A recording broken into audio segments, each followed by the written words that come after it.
Hey guy, I want to start this video by telling you about something very dumb that I did recently, and I'm going to preface the story by saying that this was entirely my fault. There are probably 50 things I could have done differently to avoid what ended up happening, but I didn't, and that's on me. So I got a new car last month. For most of my adult life, I've been driving a 2012 Honda Civic that I bought from CarMax in 2015. I'll never forget the day I rolled up to my job at Popeyes and felt like the coolest guy in the parking lot. Took the Max part of the sticker off so it just said car on the back. Had a lot of fun back then. And even though this car was very reliable for pretty much the entire time I had it, it was starting to show its age, and I got to a point where I kind of just wanted something that felt nicer to be in. So I splurged a little bit, traded it in for one of the coolest sports cars on the market right now, a 2021 Hyundai Sonata. Now that's not the dumb part. There are so many things about this car that are massive upgrades over what I had before. There's a rear view camera, there's blind spot indicators, I don't have to plug my phone in anymore to play music, it beeps at me if I move 1 inch in either direction on the highway.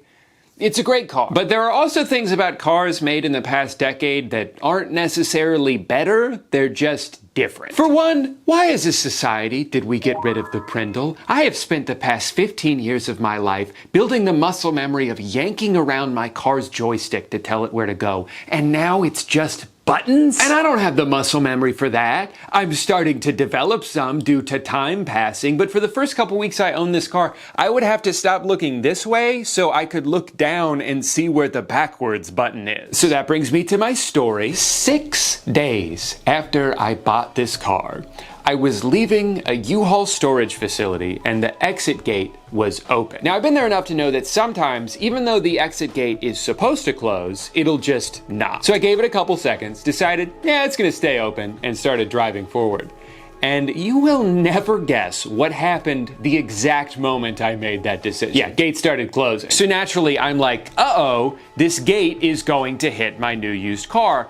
I should move out of the way. So I hit the reverse button, start accelerating, and my car moves forward. Now, if you've ever been operating a motor vehicle that starts moving in the opposite direction that you intended it to, you probably know about the panic that sets in. And I was running out of time. I could feel the gate inching nearer and nearer. So in the heat of the moment, I very wisely decided to do the exact same thing that didn't work the first time. I hit the reverse button, hit the gas pedal, and once again, my car moves forward. At this point, the only thing I've managed to do is get more in the path of the gate. And before I could try my foolproof strategy a third time, it crashed into the side of my car and the alarm went off and it made a big old scratch that'll probably cost a couple $100 to get buffed out and repainted. I don't know the exact amount yet because I'm too embarrassed to tell anyone what happened. Anyway, I've had about a month now to process this, and I'm of two minds. On one hand, it is kind of hilarious that I waited 9 years to buy a new car and I couldn't even get through 1 full week without fucking it up. I would love to see the security footage of me stopping in front of a closing gate, quickly accelerating, stopping, accelerating again, stopping again, before getting out and yelling, "God damn it!" It probably looked really funny. But then, on the other hand, I am kind of like, well, what the fuck happened? Because like, I know that I hit the reverse button 2 separate times, and both times my car just decided not to do it. I tried recreating this exact scenario in a parking lot to pinpoint exactly where I went wrong, and my best guess is just that I hit the accelerator and the reverse button at the same time, which triggered the car's computer to be like, hey, you can't do that. You're gonna hurt the transmission. Let's hurt the side of the car instead. And like, it's a good thing that there's a mechanism in place to prevent the car from changing gears when you're moving too quickly. If I hit the reverse button while driving 70 miles per hour down the highway, I actually would want my car to ignore that. I'm pretty sure there was a similar mechanism in my old car. The difference is, though, that if this exact scenario happened while I was driving that one, there would have been physical feedback to tell me it was still in drive, and maybe I would have been less likely to floor it twice. In order to get the same confirmation from a button, you have to press it, look down at the dashboard, find the part that indicates what gear the car is in, process that information, and then react accordingly. And even if you can do all that very quickly, it still takes longer to send that information to your brain than if you can just feel where your hand is. And again, I'm the dumbass here. There are so many things I could have done differently. If I had just immediately accelerated as soon as I got to the gate, I would have made it through with time to spare. I also could have taken 3 extra seconds to just type my code in. I even could have stayed in bed all day and never gone anywhere near this gate, and that would have been a better decision too. But unfortunately, I didn't do any of those things. I did this, and I'm gonna have to live with that for the rest of my life. But my funny little mishap got me thinking about all these things I've seen over the past couple of years of people getting screwed over by like modern features in their cars. And it made me want to do some research about it. And my takeaway is that while it would be untrue to say that cars have gotten worse, I do think they've gotten dumber. I looked up why cars made the shift from the Prindle stick to just buttons or a touchscreen on the ceiling or a wheel that's right next to the volume knob that hopefully has never caused a hilarious but unfortunate accident. And it turns out the main reason is just that the stick is not necessary anymore because you're not physically changing the gear, you're just telling the car's computer what to do. Which, like, I get it. You know, I'm not here to stand in the way of progress. I just think that if you have to create a new problem in order to fix something that wasn't really a problem to begin with, you're not being as innovative as you might think you are. Without a doubt, my biggest personal gripe with how cars are made now is touchscreen dashboards. Almost 80% of new cars in 2022 had some kind of touchscreen display built into it. It's just the norm now. And on the surface, it seems like an improvement. I mean, obviously this is more advanced technology than this. Gross. I bet this one doesn't even have 12 different menus I can flip through to try to figure out how to get my turn signals on. It just doesn't make much sense to me when there's already such a massive increase in distracted driving and accidents and deaths that happen because of it, that they're adding this thing into cars that you literally have to look at to be able to use. There's a Swedish magazine that ran this test a couple years ago where they had people drive 12 different cars down the highway and timed how long it took for them to complete the same series of tasks in each of them. And the winner by far was a 2005 Volvo. Now, this doesn't mean that 2005 Volvo is the best car. It just means that for basic tasks like changing a radio station or turning the AC on, physical buttons that you can memorize the location of are the quickest and safest way to do those things. You don't have to look away from the road to be able to find where the button is. I think ideally modern cars are built with the right combination of actual buttons for basic tasks and the touchscreen for more advanced features, most of which you don't really need to use while driving anyway. And it does seem like some of the companies that maybe over-embraced this technology a few years ago have started to peel back and find a happy medium. But what absolutely drives me crazy is cars that have consolidated the entire dashboard into one giant iPad. Windshield wipers? We put it on the touchscreen. Want to turn the air down a little bit? We put it on the touchscreen. I think the irony of these kinds of interfaces is that they give the illusion of luxury. This certainly seems like the more innovative option until you realize that the main reason they're so prevalent in cars now is because it is the cheapest way to build one. It actually costs a lot of money to engineer all of these buttons and switches and to have the wiring. Doing all of that in software is a lot cheaper. It is more expensive to produce actual knobs and buttons than it is to just throw every function onto one screen, make it compatible with Apple CarPlay, and call it a day. And then when something goes wrong, it's just a software problem. We'll figure it out.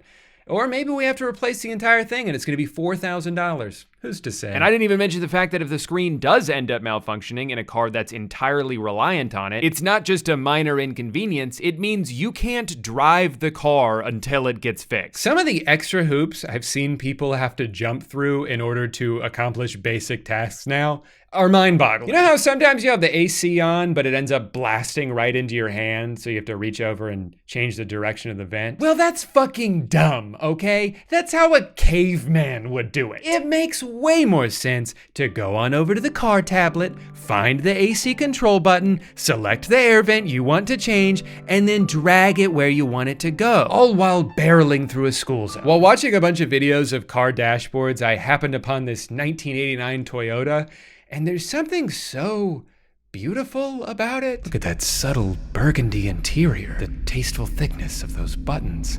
Oh my God, it even has a seatbelt. But I'm aware that I'm over-romanticizing the past a little bit, because if I truly wanted a car that looked like this, I could have just bought one. Like, I do want modern features. I do want a car that's able to do the things that my phone can do. But if these things are implemented in a way that forces you to look away from the road in order to be able to use them, I think we should reconsider how we got here. At this rate, it's only a matter of time until cars start shoving ads in our faces. This car ride is brought to you by Opera, the smarter way to browse the web. Oh, I was being kind of facetious about that. I've never been more organized online since I started using Opera. The fact that it'll automatically sort my different tab rabbit holes into their own islands so I'm not constantly overwhelmed by the uninhibited whims of my own brain has legitimately changed my life. Wait, can I really not skip this? Not only does Opera have a free ad blocker built directly into the browser, but they also have a free VPN included with no additional fees or extensions you need to download.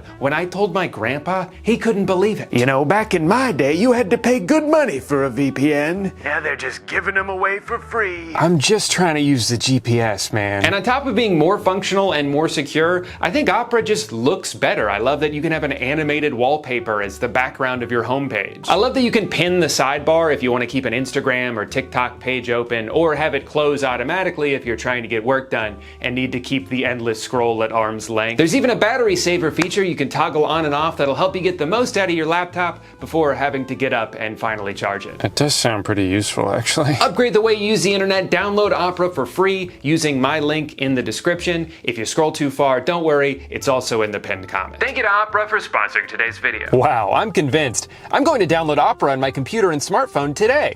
Now, where am I? Oh, great. Hi, honey.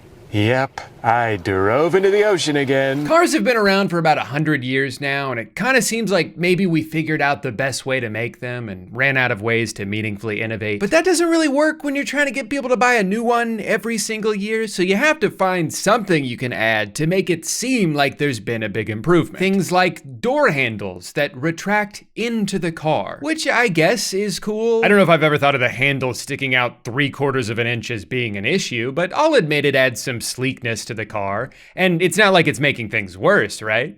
What's that? If it gets too cold outside, the handles don't work anymore? Yeah, no, I could see how that might not be great. Tesla fixed this problem with a software update last October. You can just press this to pop the door open when the door handles are frozen. Great news, everyone. We've updated the app so you can now get into your car during the winter. So consider that problem solved. But didn't you create the problem in the first We're place? actually not taking any questions at this time. My favorite thing about these door handles is no matter how many times I get an Uber driver that's in a Tesla, I don't know how to get inside. I'm sure it's very simple, but clearly I'm struggling enough as it is. One thing I haven't seen as many people talk about, but has driven me crazy for the past few years is headlights are getting brighter, right? Like, that's not just me. I cannot tell you how many times I've been driving down a 2-lane road at night and a car passes me with headlights so unbelievably bright, I cannot see anything for like 10 seconds. Hopefully I'm still in my lane. I guess I'll find out soon. Now, this is one of those things that's a double-edged sword, right? Because in theory, brighter headlights should make driving safer because visibility is improved. But I feel like it has to negate a little bit of the safety when those headlights don't just hit the road and instead shine directly into the eyes of oncoming drivers. I looked it up, and the two things that are causing this are, one, manufacturers using LEDs now instead of the softer and yellower halogen bulbs from the last couple decades. LEDs tend to be brighter and more compact, so they hit even harder when you're staring down the barrel of one. Oh, this one for sure. But the other reason for this is a byproduct of something that I think is in itself a problem, which is that cars are so much bigger now than they've ever been. So if you're driving a sedan in the opposite lane of a brand new Suburban, those lights are gonna have to go through your eyeballs in order to hit the road. There's something a little paradoxical about the safety of cars now, where they are much safer than they've ever been, while also posing more of a threat than they ever have. A brand new truck may have great safety ratings because it's twice as big as every other car around it, but now every other car around it has to worry about getting demolished by a truck that's twice as big as them. Pedestrian deaths in America have skyrocketed over the past decade, and I don't think it's a coincidence that that's happening while cars continue to get taller and heavier. for mostly no reason other than because they can, because there's no regulations stopping them from doing it. And if a truck being way bigger than it needs to be is what convinces someone to sign up for a $1,200 a month car payment, why would those car companies have any incentive to stop? It's created this cycle where I think a lot of people feel like the only way forward is to fight fire with fire. Everyone else has a giant car? Well, I guess I need to get one for myself. I remember seeing this post a few months ago where this guy talked about how lucky he was to have been driving in such a gargantuan SUV when he got in an accident because he and his family were able to walk away unharmed. And obviously, that's great that they're okay. This could have ended very tragically, and I'm happy that it didn't. But for someone to see this and their takeaway to be, see, this is why everyone should buy the biggest SUV they can because it's the only way to keep your family safe. You're not taking into account the fact that in a lot of cases, these giant trucks and SUVs are the danger. Since the introduction of SUVs, there has been a massive increase in what are called front overs. A person, usually a child, getting run over by an SUV by a driver who can't even see them. Over a 10-year period, over 500 American children were killed by being run over by SUVs. I mean, shit, why stop here? I think every American citizen should drive around in a military-grade tank. Yeah, we might run over a few more kids, but as long as they're not my kids, who gives a shit? Now, of course, I cannot make a video about cars that are bigger than they need to be, and dumber than they need to be, and more dangerous than they need to be, without talking about the one that lies squarely in the cross-section of that Venn diagram, the Tesla Cybertruck. Welcome to the Cybertruck unveil. It is literally bulletproof. Ultra hard stainless steel. Really hard. Of course, it will come with autopilot standard. Franz, could you try to break this glass, please? Oh my fucking god. So this awesome car, which looks like when you first boot up a video game and not all of the textures have loaded in yet, was announced a couple years ago as starting at $40,000. Fast forward to today.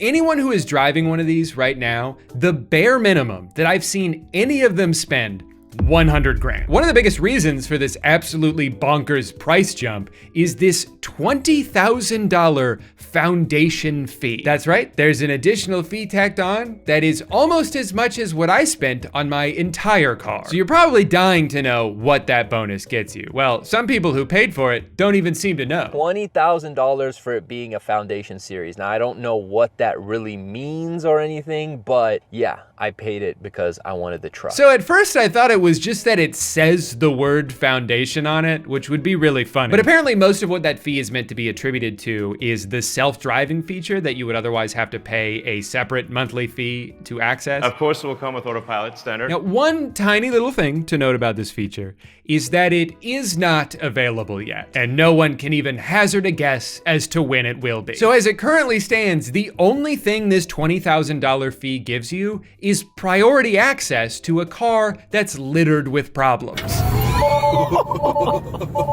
Oh shit. Oh, we already broke it. All right, so my Cybertruck is completely broken. My foot is on the floor and it's not moving. This gear selector at the top, it just dropped down. Something's going on with the windshield. What? I got all these warnings I never seen before. I'm trying to open up the trunk. It won't respond. I'm going back and forth trying to close it. It won't close. It won't close. It won't close. When the tailgate's down, the camera's showing you the street. I have had enough. At this point, I think I know more about manufacturing than anyone currently alive on Earth. I have to say, I have really enjoyed watching videos lately from people who may or may not be in denial about the absurd amount of money wasted on this stupid car. They'll make these update videos where they complain about so many things they hate about it, and then be like, and that's why it's a perfect car. And I have no regrets. This car is definitely worth the hype. This thing right here is a fingerprint magnet. I just got my car washed yesterday and there's still water spots. I noticed that my roof was starting to come off. Their navigation system sucks. It's rusting on the inside. It was like this when I picked it up. I definitely think it's worth $100,000. So included with the Foundation series, you get all weather floor mats, and if you look right up here, there's a little Cybertruck logo. Wait, did you say floor mats for all weather? Well, never mind then. They should have charged an extra $50,000. Sorry, I should be more sensitive. These people are going through enough right now. It's bad enough their car is falling apart, but they're also getting relentlessly bullied. Cyber clown trucks for stupid. Give it to the stupid clown to spend their life away. And this guy just said gay truck. That's like a truck owner's worst nightmare. I will say one thing I do really love about this car is that the rear view mirror doesn't work. Its view is completely obstructed most of the time. I mean, if you want, you can just look down at the screen at the rear view camera, but that also becomes useless if it gets even a little bit dirty. And isn't driving through dirt kind of the whole point of having a truck? That's all they do in commercials. Now, if off-roading is the thing you want to do in this truck, good luck, because it doesn't seem to know how to do that. My friend in the 4Runner wanted to take that incline challenge, and he killed. The Subaru also went up that incline. The Cybertruck did not make it up that incline. And once we got to about the middle of the incline, it would stop. We tried airing down to 30 PSI, but it still did not make it up the hill. Also, you're not gonna believe this, but part of his car broke while he was doing this. How does this keep happening? To be fair though, look how easily it navigates this puddle of mud. I mean, if I tried to drive through that in my old Civic, I literally would have drowned. But this truck can do things that I've never seen any vehicle do before. Yes, technically, this road is paved, but they're still in the woods. That's gotta count for something. This truly is the all-in-one vehicle. You can drive out in the middle of nowhere and sleep there if you want. It even comes with its own tent that you can attach to the back of the truck for an additional $3,000. Now, considering you can get a pretty big tent for like $100, you'd probably assume that this thing is decked out with premium features. No, it's just a tent. A 1-inch thin mattress, a couple of straps, a zipper that barely works. But since it's an official Tesla product, you know you're getting that signature high-quality engineering. Oh, that didn't sound good. Broken. It even comes with a bicycle pump, so you can spend 10 minutes manually blowing it up. For $3,000, you should be able to hit a button and watch this thing assemble itself. It is crazy to me how much they're able to overcharge for the most basic shit. Cosmetically, this stainless steel, absolutely gorgeous. It does pick up the occasional fingerprint if you touch it at all. But as long as you don't get in the car or anywhere near the car, you've got nothing to worry about. And if it does get a little spotty, not a problem, just take it through a car wash. But if you do that, make sure you put it on car wash mode first, otherwise it'll break the truck and void your warranty. The Cybertruck does not work anymore. Listen to the noise this thing makes. That was a weird popping sound. So what did I do different? Today I went to the beach, took it through the car wash, make sure all the sand's off. Then I pulled it in the garage and nothing. This thing is practically invincible. You can hit it with a hammer. You can hit it with a shopping cart. But if it gets any bugs on it, you need to clean that off immediately or you will ruin it forever. The Cybertruck is also famously bulletproof for some reason, although I'm not really sure why they've made that one of the primary selling points. When you shoot a normal truck, the bullets go in one side, straight through, and out the other side. You cannot hide behind the vehicle to be safe, so it's something to keep in mind. Keep in mind for what? Who are you marketing this car to? John Wick? The things they chose to prioritize while making this truck are baffling to me. Who gives a shit that it's bulletproof if the material they had to use to make it that way makes it so razor sharp you cut your hand every time you open the door? Who cares how strong the interior is if it can't even get wet? They're calling it a car made for any planet. Guys, why don't we start with making it work on this one? As far as safety goes, I've seen conflicting reports about this. There's a crash that happened between a Cybertruck and a Toyota Corolla, and if you look at the photos from the accident, you might think, wow, this truck is invincible. It barely got a scratch on it. Meanwhile, the guy in the Corolla is probably seriously hurt, right? No, he's fine. The problem with this rigid outer body is that cars are designed to crumple in an accident. That's their way of absorbing as much force as possible. If your car doesn't crumple, that force will be passed on to the passengers inside of it. So while the Cybertruck may look like the world's most indestructible car, a lot of people who know more about physics than I do aren't so sure this is a good thing. I think what Tesla has done the most successfully with this truck is make it so their target audience doesn't care about any of these problems. I've seen people online who are actively enduring nightmare situations still go out of their way to defend this company. Cybertruck broke down on my first road trip with my family, lost the back motor and was unable to drive, had to get it towed 2 hours back home. First year problems. Always good to wait a year or two on a brand new model. I know this as an early 3/Y owner, but man, come on. Had to grab the Cybertruck. No, you didn't. And it definitely seems like you shouldn't have. I found this guy on Twitter whose experience perfectly encapsulates the Cybertruck launch. His truck broke pretty much immediately, he got that patented flashing red critical service error. Couldn't even drive it, had to pull over. Since then, it's been in the shop for weeks with no word on how long it's gonna take to fix. There's apparently at least 10 different things wrong with it. Wire harness needs replacement, ripple in windshield, driver's seat rubbing on center console, headliner sagging, chip and foundation series dashboard trim, mobile connector provided with Cybertruck not charging the truck past 6 amps, front misalignment, one side is higher, rear side arch misalignment sticking up. It could be another month before this guy gets his $100,000 car back. In the meantime, they're making up for all the trouble they've caused him by letting him borrow a regular Model 3 Tesla, which he himself described as being filthy with a strong, unpleasant odor that has persisted even after he went to the trouble of cleaning it inside and out. And it is fascinating to watch this guy, who has been absolutely fucked by Tesla, continue to go to war on Elon's behalf. People often criticize what they don't fully grasp, but the moment you take the wheel of a Cybertruck, everything changes. You'll quickly discover that all other trucks pale in comparison, becoming obsolete in the Cybertruck's shadow. Hey guys, it's been like 2 weeks since you took my car. Are you almost done fixing it, or? They've got it all twisted. Instead of comparing the Cybertruck to other trucks, they should compare the other EV truck's features and capabilities to those of the Cybertruck. Then it becomes clear just how superior the Cybertruck is and how the other trucks are stuck in the dinosaur era. Hey, my car has been in the shop for its entire life so far. Do you think I'm ever gonna be able to drive it again? While other trucks are busy playing catch up, the Cybertruck is already in the future, being the undisputed champion. Hating on the Cybertruck might get you more engagement and clicks, but I'll never fake it to make it. I love my Cybertruck. Really wish I could get my truck back this weekend.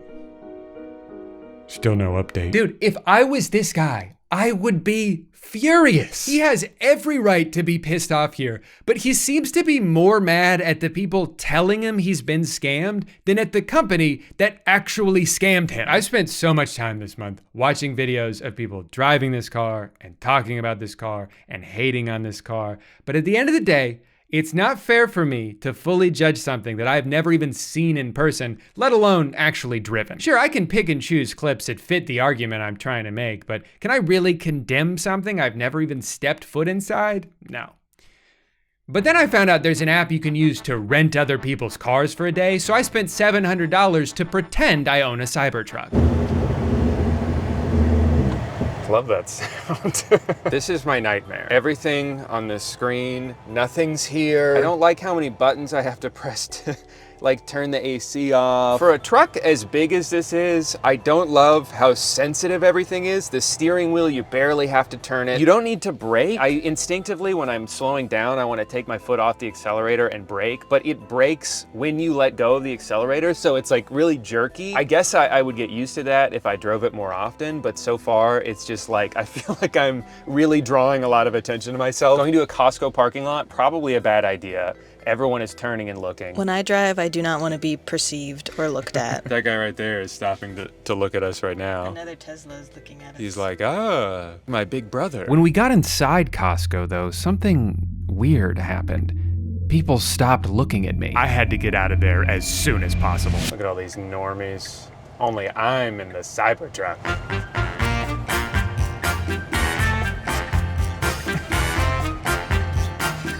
Okay. So many steps to open the mirror. They have something called karaoke. Look at me, took me, shook me, feeling me, singing from heart. Like a lot of reviewers said, you cannot use this rearview mirror. It is just complete darkness in there. It is very smooth to drive. It doesn't feel like you're driving a giant truck, but I kind of wish it did. If you forget that your car weighs 7,000 pounds and you're driving it like it doesn't, like I just feel like it's way too easy to accelerate as fast as you can and slice someone in half, which I'd rather not do. It was a beautiful spring day outside, so the next thing on my agenda was a romantic picnic in the park with my lovely wife. What's wrong? You've hardly touched your cereal. You don't want Cinnamon Toast Crunch, I got a banana instead. I've driven a little bit now. I'm pretty sure every time I've parked and gotten out so far, I've left the car on because I don't know how to turn it off. There's not like a button or anything, but I finally figured out, it's very intuitive. You hit this, and then was it safety, right? And then you scroll all the way down, and you wanna scroll past Joe mode. Don't put it on Joe mode. Then you just hit power off, and then that's it. And that's how you turn off the Cybertruck. Getting the truck to fit into my garage was a lot closer of a call than I expected it to be. If I did own this car, this would be quite the fun little adventure to get to go on every single day. And that's how you park a Tesla Cybertruck in your garage. Despite all my issues with the truck, the more I drove it around the city and felt the enamored stares from mesmerized bystanders, I was reminded of what the guy I rented it from told me. You'll feel like a celebrity. And god damn it, he was right. I've never felt more popular. What, is that freaking Brad Pitt over there? Nope. Just little old me driving the best truck in the world. Please, no pictures. I'm a regular person just like you. I like the way this car makes me feel. I don't care how much it costs. If it's not solid gold, I don't want it. Hey, can I talk to you for a sec? Sure, but make it quick. Ever since you've been driving that car, you've been acting kind of weird. How exactly do you mean? You're like a completely different person now. Oh, I see. You're jealous. What? You're jealous because I own the world's most awesome car. You don't own the car. You're renting it for one day. Oh, tell me how I knew you'd bring that up. Because it's true, Drew. I'm sorry, I can't deal with this right now. I need to go clear my head. I'm gonna take a nice scenic drive dangerously close to the edge of a cliff. We interrupt this slow motion car montage with some breaking news. Somehow the Cybertruck just got even dumber. Tesla has officially recalled all 3,800 of the vehicles due to a problem with the accelerator pedal. Turns out the pedal has a cheap plastic cover over it that's been fastened on so poorly, it's sliding off, getting lodged under the piece in front of it, and causing drivers to go as fast as this stupid car can go. It held the accelerator down 100%, like full throttle. This is a real thing that's actually happening. We here at Channel 300 News urge you, if your husband is about to drive one of these death traps near or around a cliff, you must go stop him. His life could be in danger. Honey, I just saw on the news. Who's a big, strong truck? That's right, you are. I had to give the truck back last night. It was one of the hardest moments of my life. Technically, I still had a few hours left on the rental, but Amanda said she felt weird or something. I don't know, it's all a blur. Final thoughts on the truck. I think it should cost $1 million, and I wish it had 2 accelerator pedals and no brakes so I could drive twice as fast and never have to stop. Please subscribe.